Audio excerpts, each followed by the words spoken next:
इस चलचित्र में दिखाई गई फिंगर स्पेलिंग विधि पूरी तरह से काल्पनिक है और दैनिक जीवन में उपयोग की जाने वाली फिंगर स्पेलिंग विधि अलग तरह की होती है, जिसमें उंगलियों से ही शब्दों को बनाया जाता है, ना कि उंगलियों से शब्दों को लिखा जाता है। केवल बेहतर ढंग से समझाने के उद्देश्य से ही काल्पनिक फिंगर स्पेलिंग विधि का प्रयोग किया गया है। इसका उद्देश्य किसी की भी भावनाओं को ठेस पहुंचाना नहीं है। The finger spelling method shown in this movie is completely fictitious, and the finger spelling method used in daily life is of a different type in which words are formed with the fingers itself and not written with the fingers.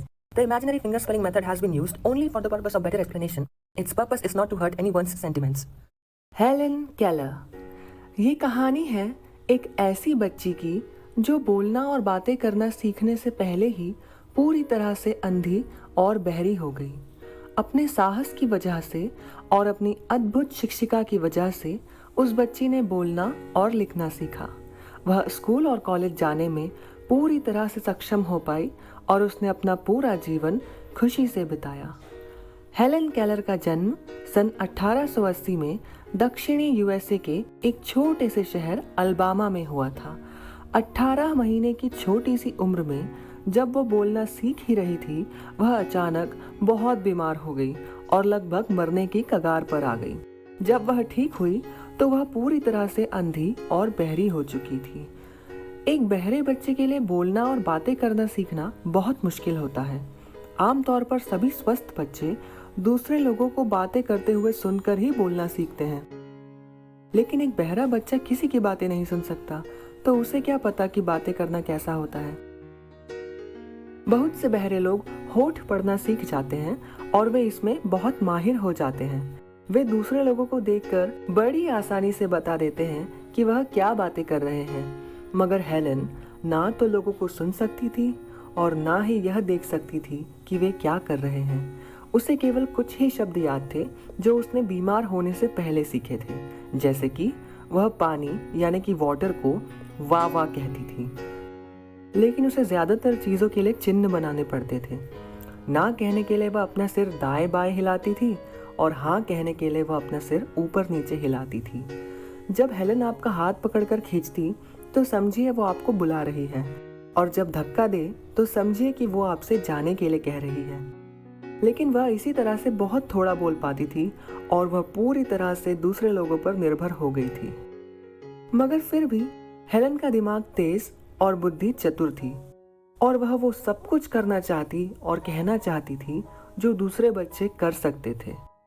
वह बहुत ही भयानक गुस्से में आ जाती थी जब वह लोगों को अपनी बात समझा नहीं पाती थी, या फिर जब वह यह नहीं समझ पाती थी कि लोग उससे क्या कहना चाहते हैं। जब हेलेन लगभग 7 वर्ष की थी, एनी सलिवन उसे पढ़ाने और उसकी देखभाल करने आई। इस चतुर और समर्पित शिक्षिका ने हेलेन की जिंदगी बदल दी। एनी सलिवन खुद भी लगभग अंधी थी और उन्होंने नेत्रहीन लोगों के स्कूल से पढ़ाई की थी। वहीं पर एनी सलिवन ने फिंगर स्पेलिंग मेथड यानी कि उंगलियों से लिखने एवं बात करने की विधि सीखी थी। एनी को यकीन था कि फिंगर स्पेलिंग मेथड ही एक ऐसा तरीका है जिससे हेलेन से बातें की जा सकती हैं, और हेलेन क्या कहना चाहती है वह भी उसे इसी मेथड से कहना सिखाया जा सकता है। क्योंकि हेलेन एनी को चिन्ह बनाते हुए नहीं देख सकती थी, इसलिए एनी शब्दों को हेलेन के हाथ पर लिख दिया करती थी। हेलेन चीजों को छूकर महसूस करने में बहुत माहिर थी। दूसरे लोगों के मुकाबले वह इस कला में बहुत निपुण थी।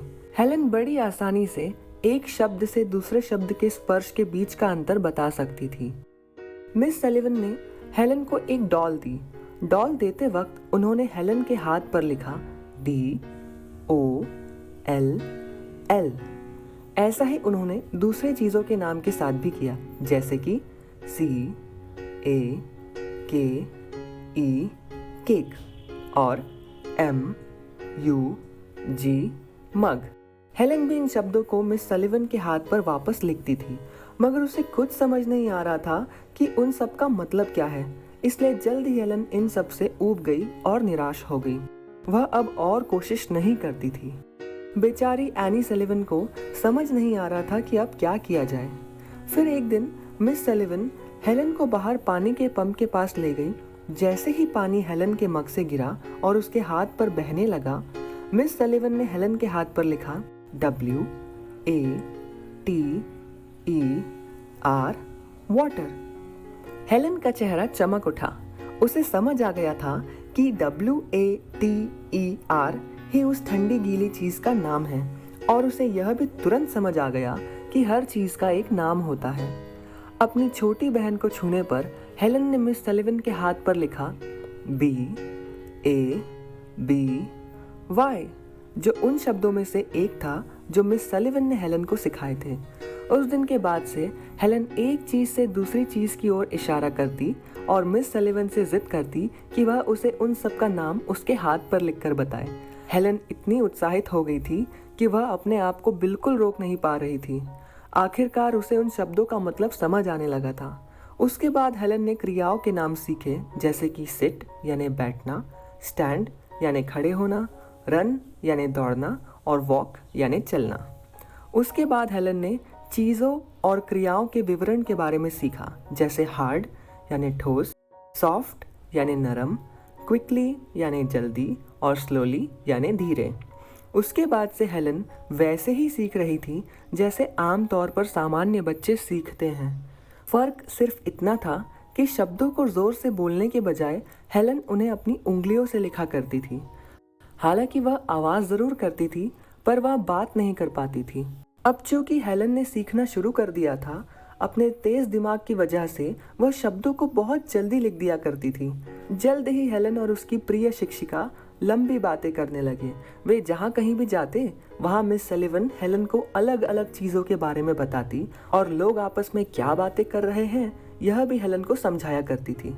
जल्द ही हेलन ने एक खास फ्रेम पर लिखना भी शुरू कर दिया, जिसमें शब्दों की लकीरों को सीधा रखने के लिए लंबे खाने बने हुए थे। उसके बाद हेलन ने टाइपिंग करना सीखा और जल्द ही ब्रेल बुक्स यानी नेत्रहीन लोगों के लिए खास बनी किताबें पढ़ना शुरू कर दिया। अगली चीज जो हेलन को सीखना था वो थी बोलना और बातें करना।